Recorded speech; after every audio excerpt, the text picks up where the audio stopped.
Cek dan Subroto.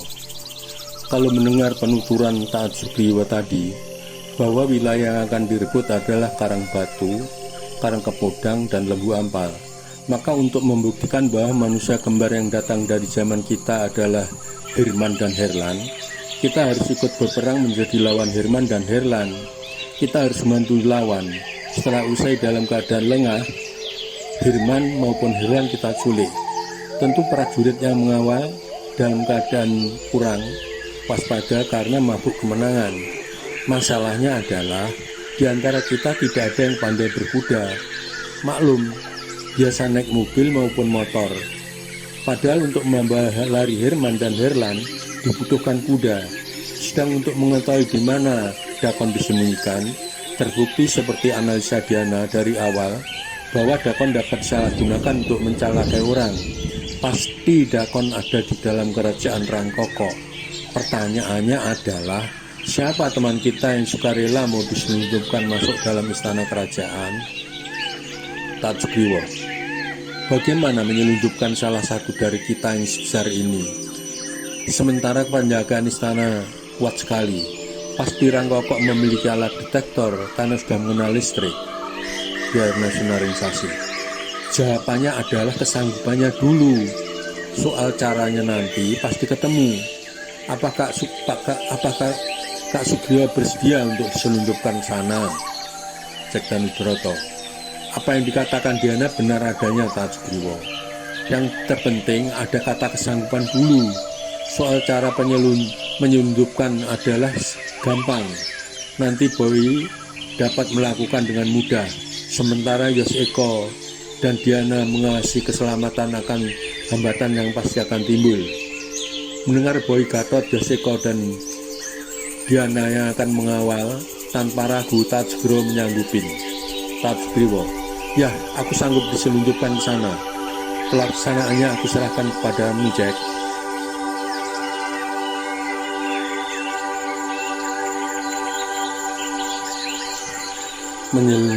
Menyelundupkan lutung. Cek dan Subroto. Nah, ini baru jawaban yang beri harapan. Taat Sugriwa dulu pernah mendapat hukuman yang tanpa sengaja menjadi lutung. Maka sekarang juga Taat Sugriwa akan aku mintakan menjadi lutung kembali agar mudah diselundupkan. Boy akan menjual lutung yang mengerti percakapan manusia dengan harga yang sangat mahal, agar yang sanggup membeli hanya keluarga raja. Tugasmu hanya mengacaukan permainan Dakon dan membawa Dakon bila permainan sudah selesai. Ingat, aturan permainan Dakon, maka jangan sekali-kali melanggar aturan. Karena Taat Sugriwa pernah mendapat hukuman saat aturan permainan Dakon belum dibacakan, maka berhati-hati.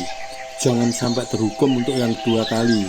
Seperti pepatah, keledai tidak akan jatuh pada lubang yang sama untuk yang kedua kali. Tentu Taat Sugriwa bukan keledai, jangan melakukan kesalahan lagi. Nah, bersilat menjadi lutung kembali seperti dulu. Kalau dulu menjadi lutung bukan kehendakmu, sekarang menjadi lutung dengan sadar dan menjalankan misi yang lebih baik. Mendengar kata menjadi lutung, maka Taat Sugriwa segera menutup muka dan menarik napas panjang. Ingat masa-masa sulit ketika mendapat hukuman Dakon yang dia mainkan tanpa memenuhi aturan permainan. Kini harus menjadi lutung kembali, sehingga membuat teman-temannya ikut meneteskan air mata, sedih mengenang kembali ke masa lalu, ketika melakukan petualangan bersama yang hampir saja bisa merenggut, yang hampir saja bisa tidak kembali ke zamannya. Baca Dakon Sang Loro Waktu, The Dakon A Time Tunnel. Diana Suralisasi. Ayo satukan niatmu, Kak Sugriwa. Sambil bertepuk tangan prok diikuti oleh teman-temannya memberikan semangat kepada Taat Sugriwa sambil sembari memecahkan suara hening yang mencekam. Dengan bersemangat atas dorongan teman-temannya, akhirnya Taat Sugriwa mengeluarkan tangannya ke arah Dan Subroto, siap menjadi lutung kembali. Dan Subroto, pelan-pelan letakkan tangan kananmu di atas punggung tanganku, pejamkan mata semua yang ada di sini. Kemudian suasana menjadi hening kembali.